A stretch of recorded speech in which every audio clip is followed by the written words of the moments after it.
오늘 주신 말씀 같이 보겠습니다. 오늘 주신 말씀 에베소서입니다. 에베소 5장 18절부터 21절까지입니다. 우리 같이 읽겠습니다. 술 취하지 말라. 이는 방탕한 것이니 오직 성령으로 충만함을 받으라. 시와 찬송과 신령한 노래들로 서로 화답하며 너희 마음으로 주께 노래하며 찬송하며 범사에 우리 주 예수 그리스도의 이름으로 항상 아버지 하나님께 감사하며 그리스도를 경외함으로 피차 복종하라. 아멘. 지난 시간에 우리가 하나님의 아들들, 하나님의 자녀들, 빛의 자녀들을 어떻게 살라고 말씀드렸습니까? 우리 삶 속에 뭐가 있어야 된다고 했어요? 이게 주의 뜻이구나 하고 알으려고 했죠. 주의 뜻을 알 수 있는 건 뭐라고요? 우리가 예수를 주로 고백할 때, 예수를 주로 만났을 때 주님이 알려줘서 자연스럽게 그것을 알게 된다는 것이고요. 그런 삶을 따라가다 보면 무슨 일을 한다고요? 예수 안에서 일어날 수 있는 아버지의 큰 뜻을 우리 삶 속에 나타나게 된다는 것이에요. 근데 여기서 조심할 게 뭐라고 했죠? 이걸 분명히 아는데도 우리는 뭘 하고 싶은 거예요? 내 마음대로, 내 뜻대로, 내 고집대로 살고 싶은 거예요. 이걸 성경을 지난 시간에 뭐라고 했죠? 어리석다라고 표현했어요. 매우 어리석다. 그러니까 우리가 조심할 거 뭡니까? 주의 뜻이 무엇인가를 이해하는 것도 중요하지만 뭐다? 그거에 반대되는 어리석은 삶을 살면 되지 않는다는 것을 지난 시간에 같이 알아보았습니다.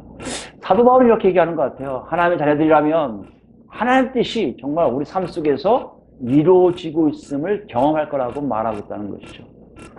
여러분 한 주 동안 어떠셨는지요? 여러분 삶 속에 정말 내가 어리석게 살고 있었는 걸 알게 됐습니까? 아니면 주의 뜻이 있는 걸 알고 그를 향하고 있었습니까?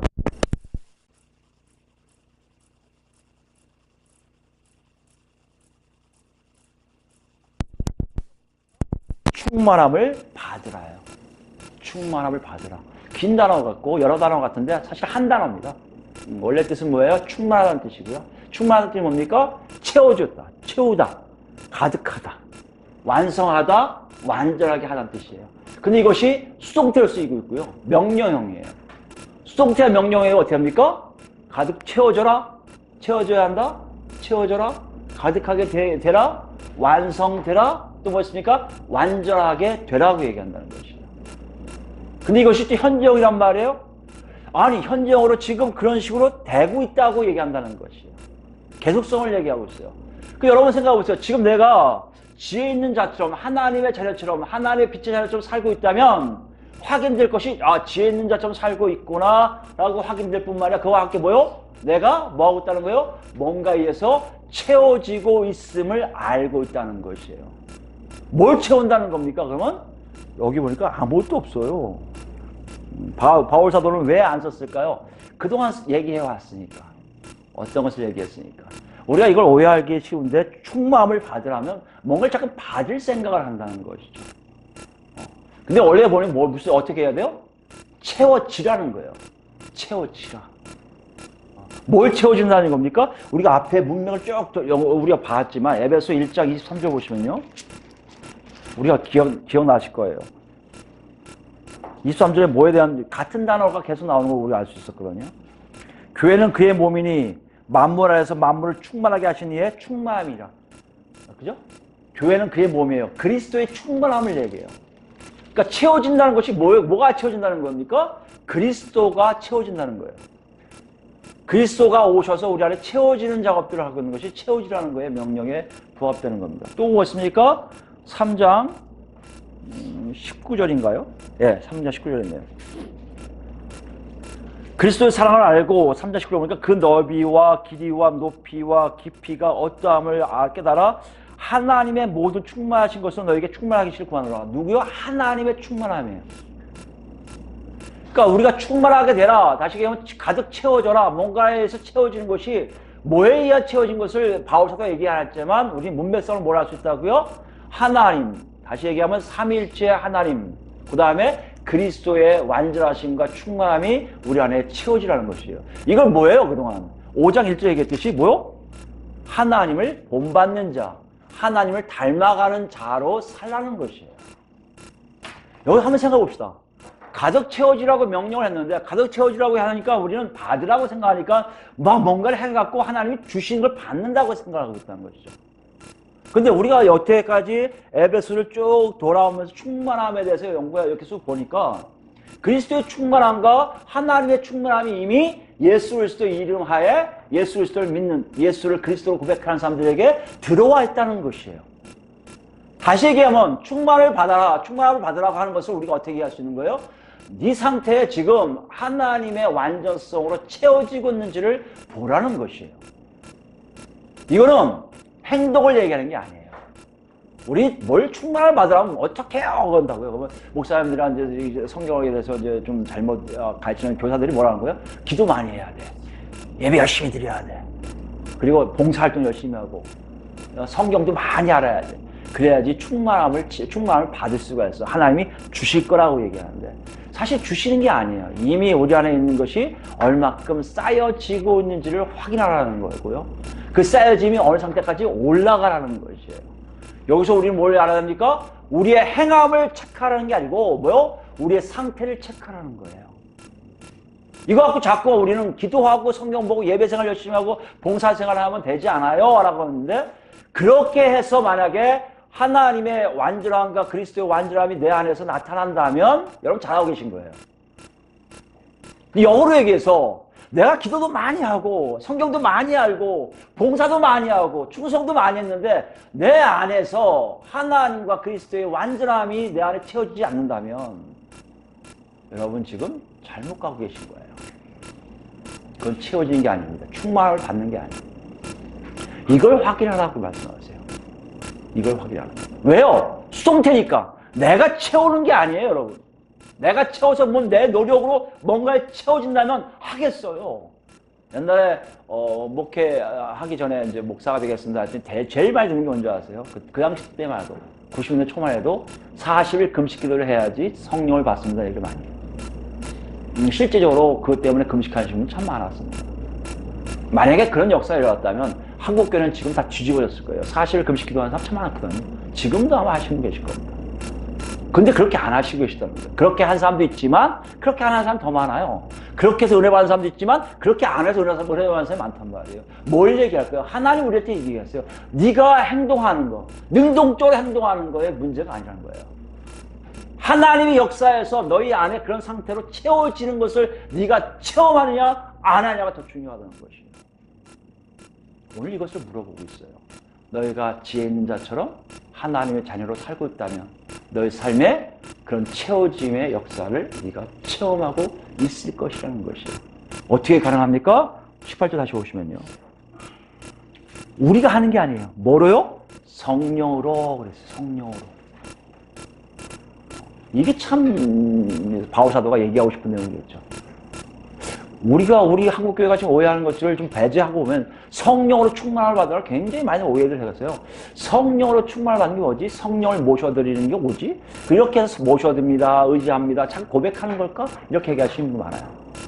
성령으로 충만을 받으려니까 뭔가가 열심히 나를 비워드리면 성령이 내 안에 오시겠지 하는 역사들이 많이 있을 거라고 생각하시는 분들 많이 있습니다. 그래서 실제적으로 성령 충만함을 체험했던 분도 많아요. 없는 건 아니에요. 근데 이게 일반적이냐? 그렇지가 않아요. 일반적인 특성이에요. 몇 사람에 한해서만 그렇게 역사했다는 거예요. 오늘 본문은 그게 아니란 말이에요. 일반적이라는 얘기예요. 일반적이라는 얘기는 누구에게나 동등하게 똑같이 다 역사하고 계시다는 거예요. 어떤 사람에게요? 예수를 그리스도로 고백한 사람들이 어떤 일을 한다? 성령으로 내 상태에 하나님과 그리스도의 완전함이 채워지고 있는 것을 알고 있게 된다는 것이에요. 그 정말 그렇습니까? 로마서에 바울서도 이렇게 얘기해요. 로마서 볼까요? 8장 보시면 로마서 8장입니다. 8장 14절 무릇 하나님의 영으로 인도함을 받는 사람은 곧 하나님의 아들이라. 이해되시겠습니까? 성령이 오셔서 날 충만하게 한다고 해서 뭔가를 자꾸만 하는 몇 사람에 한해서만 되어지는 일이 아니라 실제적으로 성령은요 하나님의 아들인 사람은 다 성령의 인도함을 받게 되어 있다는 거 일반성을 얘기하고 있습니다. 또요 15절 보시면 너희는 다시 무서워하는 종의 영을 받지 아니하고 양자의 영을 받았으므로 우리가 아빠 아버지라고 부르짖느니라. 그러므로 하나님을 아빠 아버지가 부를 수 있었던 것도 우리 안에 성령님이 계신 걸 얘기해요. 그러니까 지금 바울 사도가 성령으로 충만함을 받으라. 그러면 성령에 의해서 너희 상태가 올라갈 것이라는데 여기에 의하면 뭐요? 성령의 인도하심을 받고 있느냐를 물어보고 있다는 것이에요. 여러분 정말 받고 있습니까? 그럼 여러분은 여러분 상태를 알 거예요. 내가 하나님의 완전성이 얼마큼 올라가고 있는지. 바울사도는 뭘 원하는 거예요? 완전히 차기를 원하시는 거야. 왜요? 그래야만이 뭐요? 지혜 있는 자처럼 온전하게 하나님을 닮아가는 삶을 살 수가 있기 때문인 거예요. 여기 여러분 또 생각하시면 안 돼요. 성경 많이 읽으면 되겠지. 기도 많이 하면 뭐 새벽 기도. 이거 아니에요, 여러분. 그건 다음의 문제예요. 그건 성령께서 각 개별적으로 다 달리 역사하실 거예요. 그게 아니라 일반적으로 얘기할 때 성령의 인도하심을 받는 자라는 것이에요. 16절에 뭐라고 했습니까? 성령이 친히 우리의 영과 더불어 우리가 하나님의 자녀인 것을 증언하시나니. 성령이 우리 안에 있어서 뭐요? 하나님의 자녀를 증거하고 있다는 것이에요.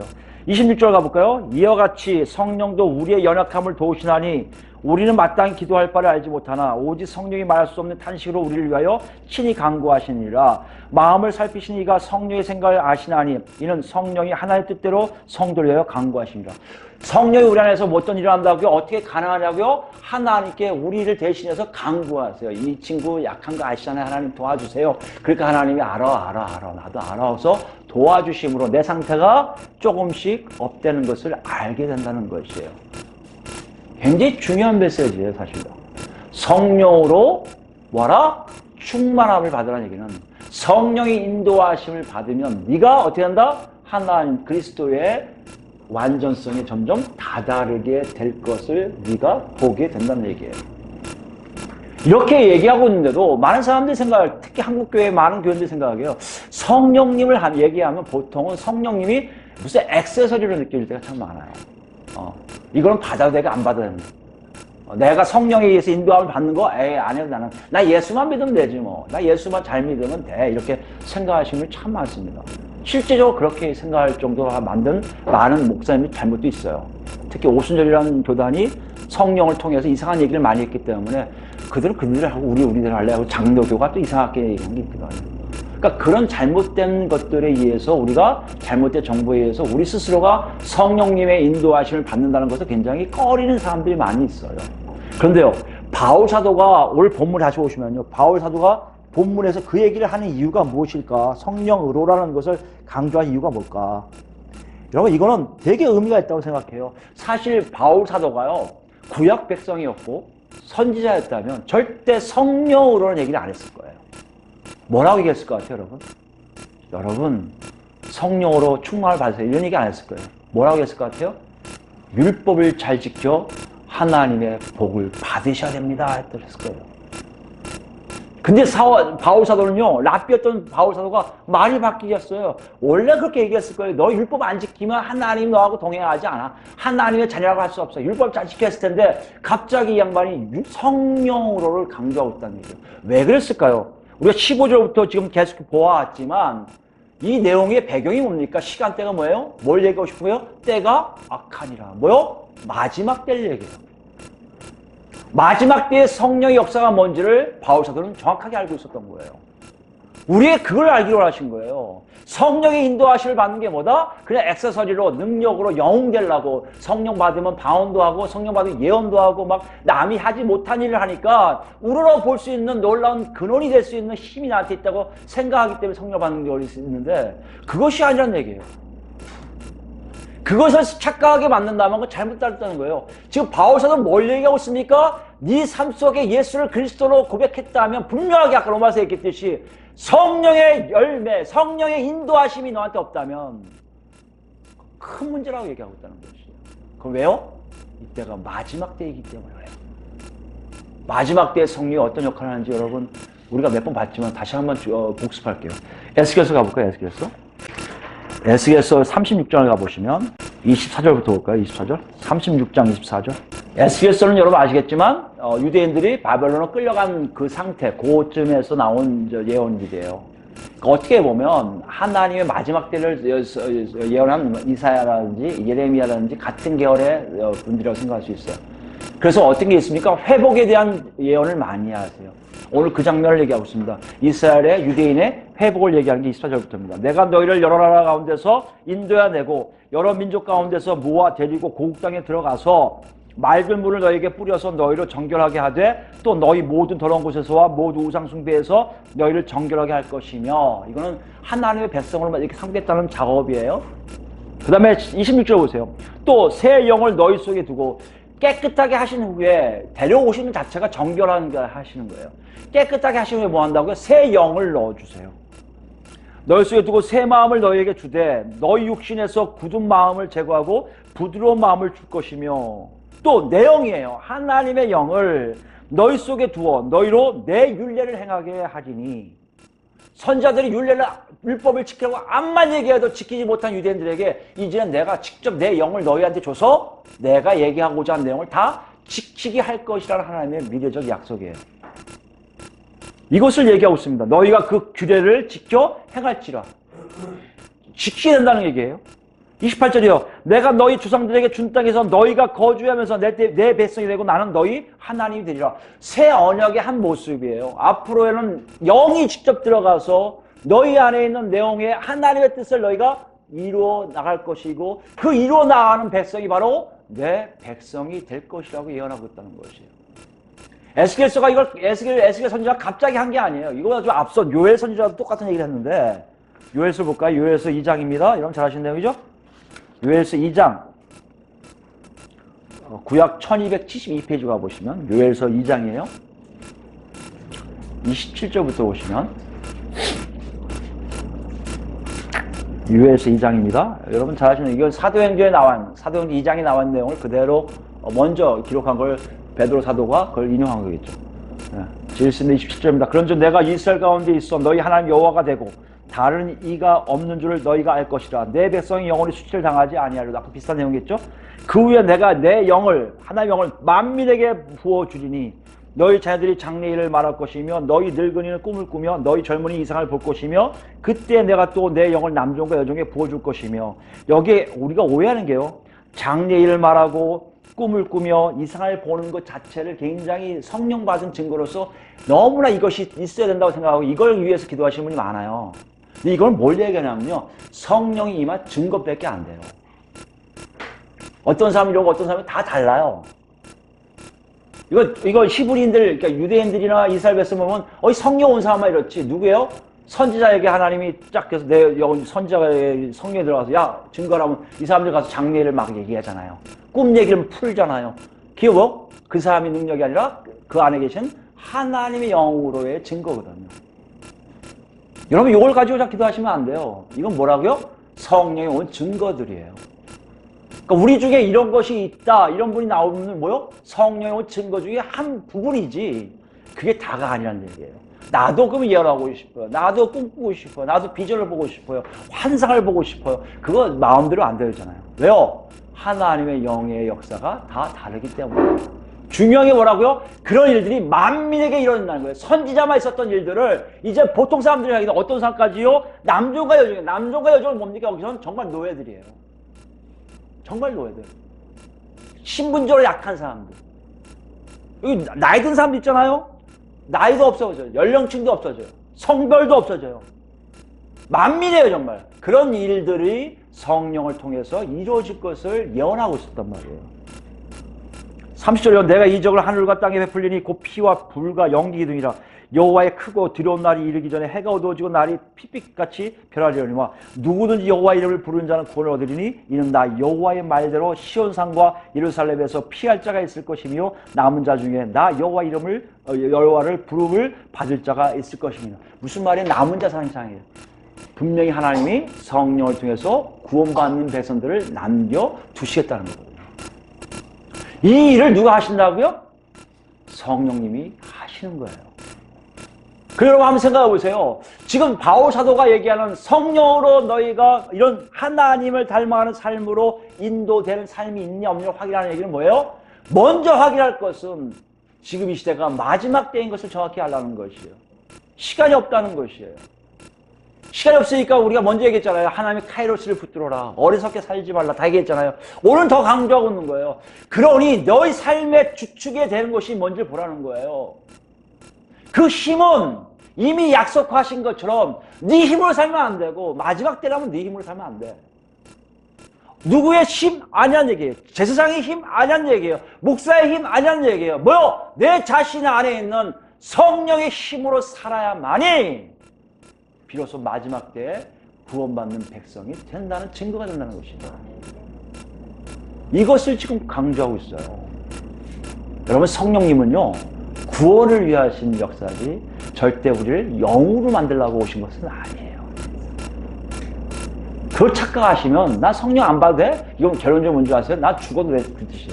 다시 얘기할까요? 나 지옥 가도 돼. 이건 나 성령 안 받아도 돼. 이 뜻이에요. 성령을 그 막 기도하면 받습니까? 아니라는 거예요. 뭐요? 예수를 그리스도로 고백할 때 성령이 없으면 누구도 주라고 시인할 수가 없어요. 지난 시간에 우리가 주의 뜻을 안다는 게 뭐예요? 예수를 주로 고백했다는 거 아니에요. 초대교회 사람들은 예수는 나의 주인이십니다. 우리의 주인이십니다. 고백하는 거 아니에요. 이 고백이 그냥 고백이 아니잖아요. 무슨 고백이에요? 실제적으로 예수님 만나서 성령이 안에 계심으로 고백하는 거 아니에요. 이런 삶들을 우리가 서로 살고 있는지를 확인하라는 것이에요. 여러분 어떻습니까? 정말 그렇습니까? 여러분 정말 이 시대가 좀 있으면 예수님 오실 그 시대라는 걸 알고 계세요? 왜요? 예수님이 초림하셨으니까. 부활하셨으니까. 초림과 부활이 있는 얘기 뭐예요? 이제 재림이 곧 오실 거라는 얘기예요. 몇 년인지 몰라요. 다시 얘기지만 유대인 시간은요, 사건이에요. 내려오는 시간은 오직 하나님만 알고 계신 사건이에요. 그 사건이 일어난다? 일어날 거예요. 왜요? 초림하셨으니까. 그럼 이 기간 동안 우리 뭘 살아야 되는 거예요? 내 힘으로요? 내 능력으로? 내 지혜로? 그 우스운 거예요. 그러니까 지혜 있는 자가 뭐라고요? 하나님을 따라가는 것이고요. 그죠? 주의 뜻을 구하는 것이고요. 하나님의 카이로스를 붙들려고 애쓰는 거예요. 그럼 다 내 힘으로 한다? 아니요. 성령의 힘으로 하게 되어 있다는 것이에요. 그럼 그것이 내 삶 속에 정말 성령의 힘으로 사는지 어떻게 알 수가 있습니까? 여러분 그게 궁금하잖아요. 기도도 안 하는데 어떻게 알 수 있어요? 여러분이 예수를 그리스도로 고백했는데 그 이후로 내가 성령이 계신지 어떻게 알 수 있습니까? 모르잖아요. 오늘 바울 사도가 우리에게 그 증거를 보여주게 계세요. 그게 뭔지 다시 본문 볼까요? 이 18절을 쭉 읽으면서 저는요, 바울 사도가 굉장히 공을 들였다는 생각이 들어요. 공을 들였다. 그냥 대강 쓴 것이 아니라 참 조심스럽게 썼다고 볼 수 있어요. 다시 왔습니다. 본문 위에. 왜 그러냐면 여러분, 취하지 말라 하고요, 충만함을 받으라고 문법 모습이 같아요. 똑같이 2인치 복수고요, 현재형이고요, 그다음 뭐요? 수동태예요. 그 다음에 앞에는요, 술로 취하지 말라. 술이라는 것이 있고요. 뒤에는 뭐가 있어요? 성령으로가 되어 있어요. 그러니까 우리가 이해할 수 있는 것은 성령으로 뭐요? 충만함을 받으라가 어떤 모습입니까? 라고 얘기한다면 앞에 것을 통해서 뒤에 것을 이해할 수 있게끔 만들어 놨어요. 바울 사도가. 그러니까 앞에 것을 우리가 강조해야 돼요. 술 취하지 말라 하니까 본 사람들 이거 때문에 술이 어디까지 먹으면 술 취하는 거냐? 그러니까 목사님들이 술 먹지 마라 하고 가르침을 많이 있어요. 그런 의미라고 생각한다면 성령의 충만함에 어떤 게이지가 분명히 있을 거예요. 근데 우리가 그걸 모른다면 그건 얘기가 아닐 가능성이 많이 있다는 거. 어떤 사람은 아무리 먹어도 안 취하고 어떤 사람은 조금만 먹어도 취하고 그런 차이가 있을 거 아니에요. 그러니까 그건 뭘 얘기할 건가 우리가 한번 같이 알아볼까 합니다. 여기 술은요, 여러분 아시겠지만 포도주를 얘기해요. 포도주. 그러니까 포도주로 취하지 말라는 거. 취하다는 얘기는 약간 이렇게 좀 중독성이 있는 걸 얘기하고요. 그리고 약간 이렇게 뭐라고 할까요? 이렇게 상승된 거, 기분이 상승된 걸 얘기해요. 그러니까 취하다는 개념에 우리가 뭐 술 취했다면 알고 있겠지만 술 안 드신 분은 모르겠지만 어느 정도 이해가 되는 게 약간 중독성이 있어갖고 나도 모르게 휘청휘청거릴 수밖에 없는 상태. 근데 뭘 한다고요? 포도주를. 포도주로 취하지 말라? 왜 포도주일까요, 여러분? 사실 포도주가 귀한 술 중에 하나였는데 로마 시대 때 뭐 포도주 와인 연구한 사람 보니까 전 세계적으로 퍼지기 시작한 게 이제 로마 시대 때예요. 그거 왜냐면 물이 전 세계에 가면서 물이 다 다르잖아요. 그러니까 로마 병사들을 살리기 위해서 그들에게 1리터 이상의 물 마시는 대신에 포도주를 마시겠대요. 그러니까 포도주가 이게 생산돼야 될 거 아니에요. 그러니까 점령지마다 뭘 만들었어요? 다 포도원을 만들기 시작했어요. 예수님의 비유에 포도원 지기가 어디 갔을 때 뭐 이런 거 나오죠. 이게 이제 이 로마 군대들 얘기하는 겁니다. 그러니까 그런 시기에 의해서 포도를 통해서 포도주가 굉장히 전 세계에 퍼지게 됐어요. 물론 등급은 있어요. 귀족들이 마시는 것과 일반 서민들이 마시는 술은 다릅니다. 그러나 그 당시에 어느 모임이든지 술집이든지 귀족들의 모임, 이게 심포지엄이라고 그럴 때 얘기하지만 그 사람들이 모여서 철학을 논할 때에도 뭘 마셨다? 포도주를 마시면서 했기 때문에 포도주는 그 당시 사회에 굉장히 일반적이고 대중화된 술로 볼 수가 있습니다. 그것이 언제 때 그러냐에 뭐 이게 정확하게 학자들 나온 건 없지만 로마 시대를 통해서 그것이 점점 확대됐다는 얘기를 했습니다. 이거 볼 때 왜 포도주라는지 이해할 수 있어요. 포도주는 뭡니까? 일방적으로 먹을 수, 일상적으로 먹을 수 있습니다. 그럼 이걸 먹지 말라고 지금 얘기하는 겁니까? 그런 건 아니에요. 왜요? 여러분 재미없지만요. 특히 우리 여자 성도님들 재미없겠지만 로마 시대 때는요. 여자들, 노예들, 청소년들에게는 포도주를 먹으면 안 된다고 법으로 정해졌어요. 그러니까 포도주는 뭐예요? 남성을 상징하고요. 어떤 면으로 보면 여자들을 배제시키는 방법 중에 하나였어요. 그러면 교회에서는요. 대부분 여자들이 많았고 노예들이 많았어요. 그러면 바울 사도가 뻔히 알면서 포도주를 먹지 말라고 했을까요? 그럴 필요가 없겠죠. 그러니까 포도주를 먹고 마시고의 문제가 아닌 걸 알 수가 있어요. 그러니까 우리가 목사님들이 그렇기 때문에 술 먹으면 안 돼! 이 얘기는 이 구절하고 안 맞는다는 것이죠. 그럼 뭘 얘기하려고 했을까?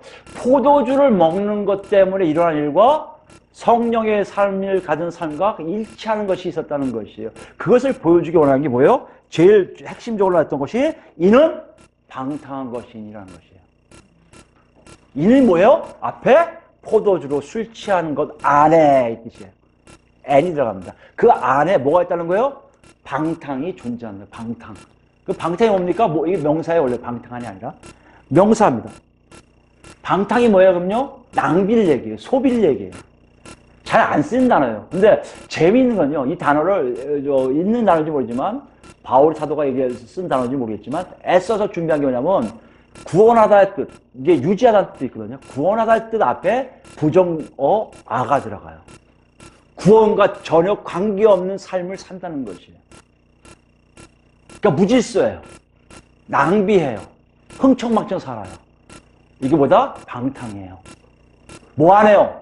술을 먹으면서 자기도 모르게 술에 취해가요. 여기 보면 수동태니까 술 한 잔을 먹으면요. 사람들이 술 때문에 나도 모르게 취해가지고 모르는 거예요. 의도적으로 내가 술 마신다? 아니란 얘기라고. 그죠? 의도적으로 먹는 게 아니에요. 먹다 보면은 뭐가 되는 거예요? 취하게 된단 말이에요. 취하게 되면 어떤 일이 한다고요? 방탕한 일을 하는 거예요. 무질서한 일을 생각하는 거예요. 그래서 귀족이나 서민들 모두 포도주를 먹는, 술을 먹는 자리에 항상 뭐가 있다? 도박이 있고요. 성매매가 이루어지고 있는 거예요. 이런 방탕한 일을 할 수밖에 없는 일을 하고 있다는 것이에요. 여러분 이거에 대해서 우리가 생각해봐야 돼요. 왜 이것과 성령으로 충만받으가 어떤 관계가 있길래 그런가. 먼저 이거에 대해서 잠언서를 먼저 얘기해보고 들어가겠습니다. 잠언서 보시면 23장입니다. 방탕한 것에게 금지하는 것에 대해서 얘기하겠습니다. 23장 보시면 29절부터 볼까요? 재앙이 누게 있느뇨? 근심이 누게 있느뇨? 분쟁이 누게 있느뇨? 원망이 누게 있느뇨? 까닭없는 상처가 누게 있느뇨? 붉은 눈이 누게 있느뇨?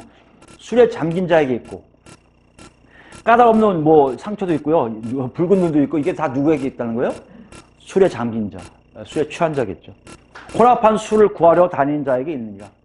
술을 혼합해요. 이게 더 독주로 만드는 거죠. 더 막 섞어서 먹는 거니까. 31절입니다. 포도주는 불꽃 잔에서 번쩍이며 순하게 내려가나니 너는 그것을 보지도 말지어다. 그것이 마침내 뱀같이 물 것이요 독사같이 쏠 것이며 또 내 눈에는 괴이한 짓이 보일 것이요 내 마음은 구부러진 말을 할 것이며 너는 바다 가운데서 누운 자 같을 것이요 돛대 위에 누운 자 같을 것이며 내가 스스로 말하기를 사람이 나를 때려도 나는 아프지 아니하고 나를 상하게 하여도 내게 감각이 없도다. 내가 언제나 깰까 다시 술을 찾겠다 하리라. 이게 뭐예요? 술 취하는 모습이에요. 술을 한 잔 먹고 나면 자기 생각이 없는 남에 의해서 뭔지 모르지만 끌려가게 돼 있다는 거예요. 끌려가는 대부분 뭐요? 이상한 거 뱀같이 뭐 물 것이요 독사같이 쏠 것이요 뭐가 술이요.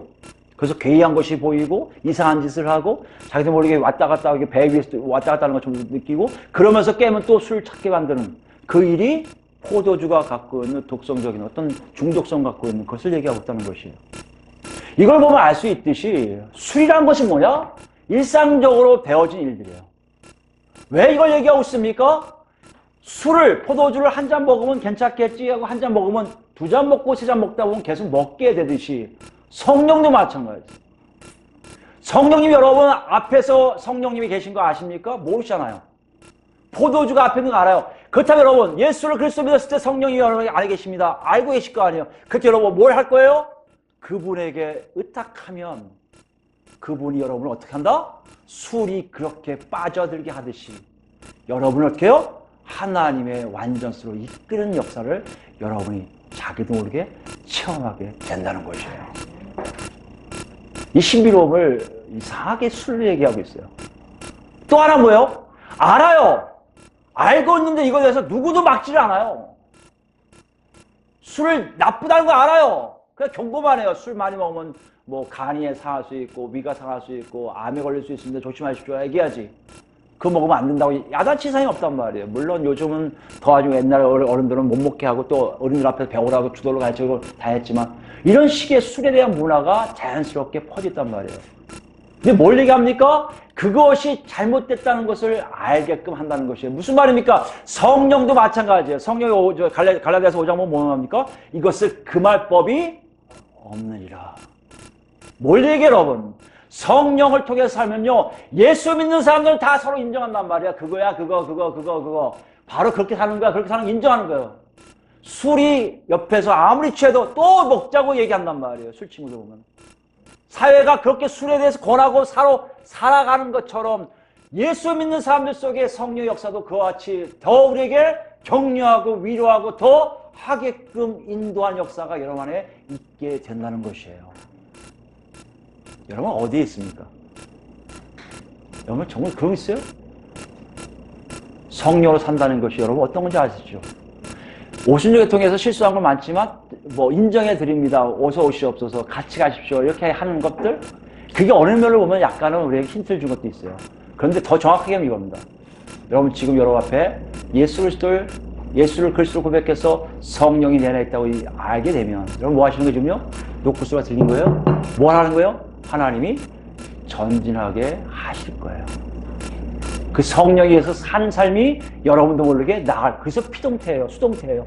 여러분이 뭘 하는 게 아니라 여러분이 나가게 됐다는 얘기예요. 술을 먹기 시작하면 포도주에 취하는 것처럼 성령이 앞에 계신 것을 가지고 나가면 이런 삶 속에 자연스럽게 그 안에 머물러 있는 삶을 체험하게 될 것이라고 우리에게 말씀하겠다는 것이에요.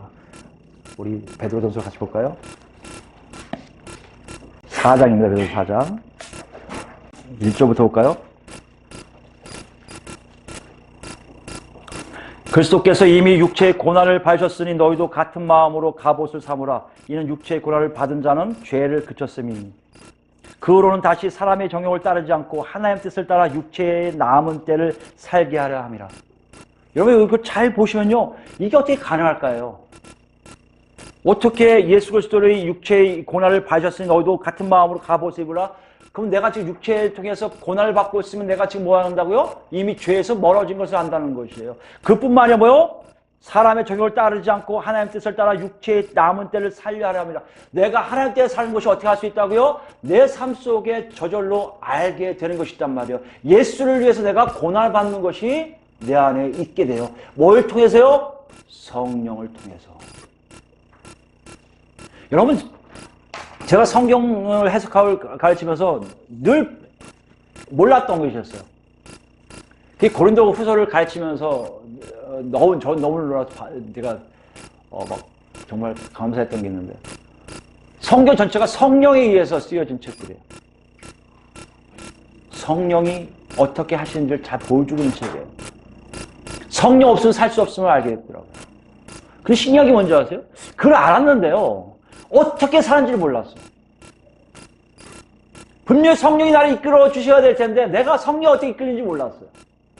하나님은 어떻게 하면 성령에 삽니까? 어떻게 하면 성령에 삽니까?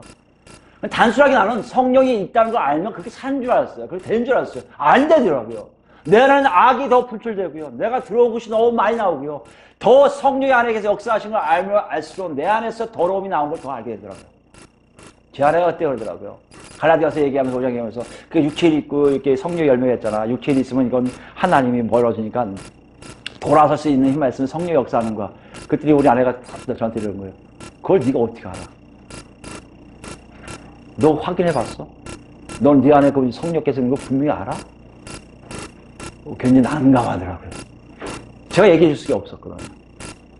그래서 그때부터 고민하기 시작했어요. 성경을 가르치면서도 고민하기 시작했어요. 한 1년 동안 고민하면서 가르치면서 강의하면서 알게 된 거예요.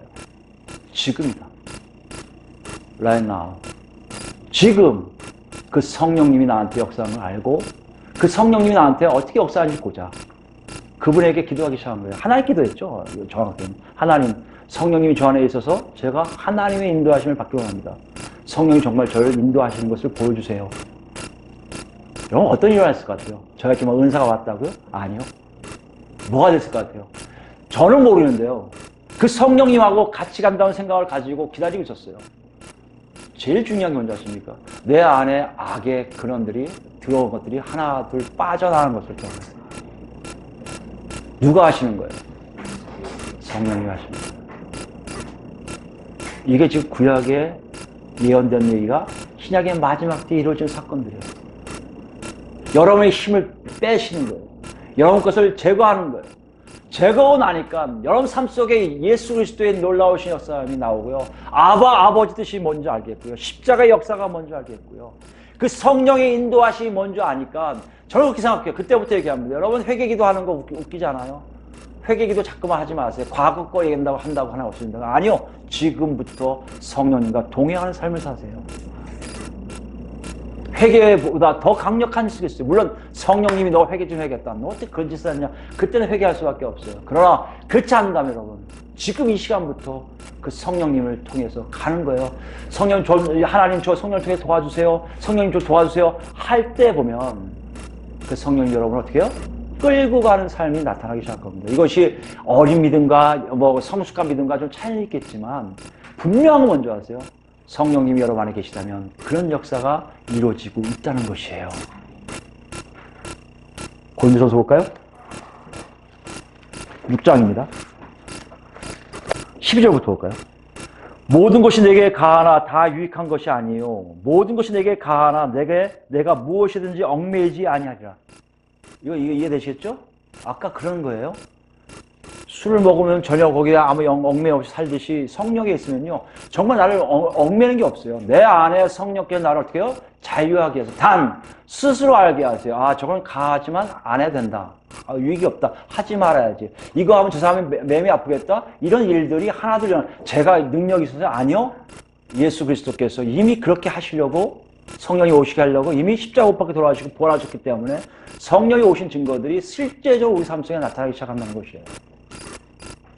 13절입니다. 음식은 배를 위하여 있고 배는 음식을 위하여 있으나 하나님은 이것저것을 다 폐하시리라. 몸은 음란을 위하여 있지 않고 오직 주를 위하여 있으며 주는 몸을 위하여 계시니라. 자기 몸 삶이 내가 내 힘으로 살 때는요. 악한 데에 빠질 가능성이 많았어요. 그죠? 그럴 수밖에 없잖아요. 화도 많이 낼 수밖에 없고요. 짜증도 많이 날 수밖에 없어요. 성령에 의해서 산다는 것이 뭔지 모르지만 성령에 의해서 산다고 다짐하고 하나님께 기도하고 성령 인도하신 바에서 내 걸 아무것도 안 하니까 내 삶 속에 나와 있는 모든 것들이 다 뭐요? 음란 이런 것이 아닌 하나님의 역사를 통해 하나씩 가고 있는 걸 느낍니다. 여기 나오는 얘기예요. 하나님 주를 다시 살리셨고 또한 그의 권능 우리를 다시 살리시리라. 너희 몸이 그리스도의 지체인 줄을 알지 못하느냐? 내가 그리스도의 지체를 가지고 창녀의 지체를 만들겠느냐? 결코 그럴 수 없느니라. 창녀와 합하는 자는 그와 한 몸인 줄을 알지 못하느냐? 일렀을 때 둘이 한 육체가 된다 하셨나니. 이거 지금 뭐 하는 거예요? 성령에 의한 삶이 아닌 인간의 자기 뜻대로 자기 의지대로 사는, 정말 술 취한 자의 삶이 산다면 아무렇지 않게 내 몸을 마음 놓고 쓸 거란 말이에요. 내 멋대로 쓸 거란 말이에요. 근데요 18절 볼까요?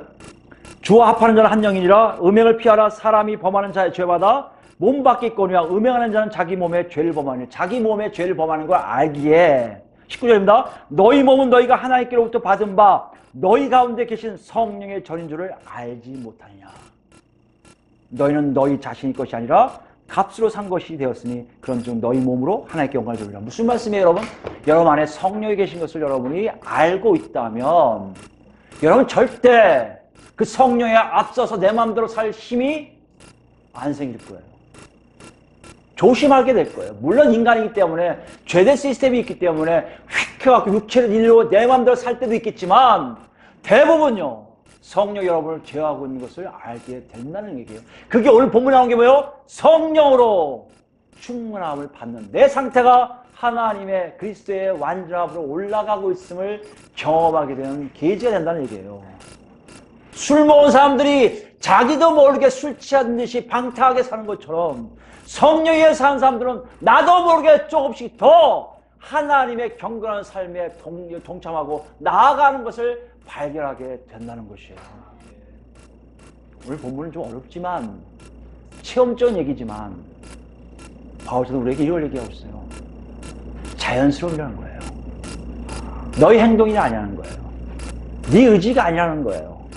정말 너가 예수를 그리스도로 고백했고 예수를 나의 주라고 시인했고 외치고 다니고 맞습니다, 환영합니다 다 했다면 여러분 안에 성령님이 계실 것이고요. 이제 그 성령님하고 교제하는 방법은 술 먹는 사람처럼요. 가서 한 잔 먹기 먹듯이 먼저 여러분 시작하세요.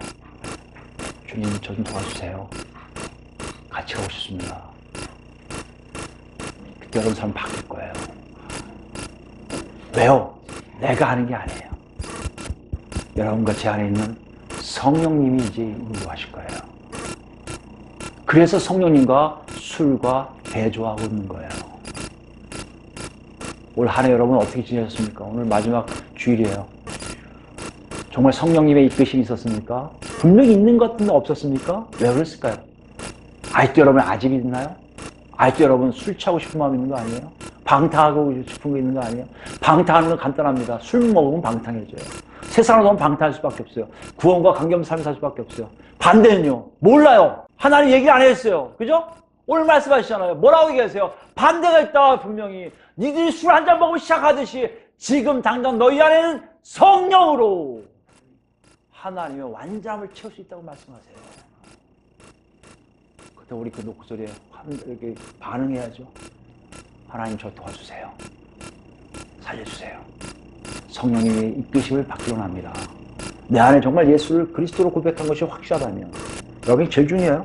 예수를 그리스도로 고백한 것이 확실하고 예수를 나의 주로 고백한 것이 확실하고 그것에 하나님의 역사가 있다면 분명히 여러분 안에 성령이 계실 것이고 성령님이 여러분을 통해서 도와주려고 지금 준비하고 계시다는 얘기예요.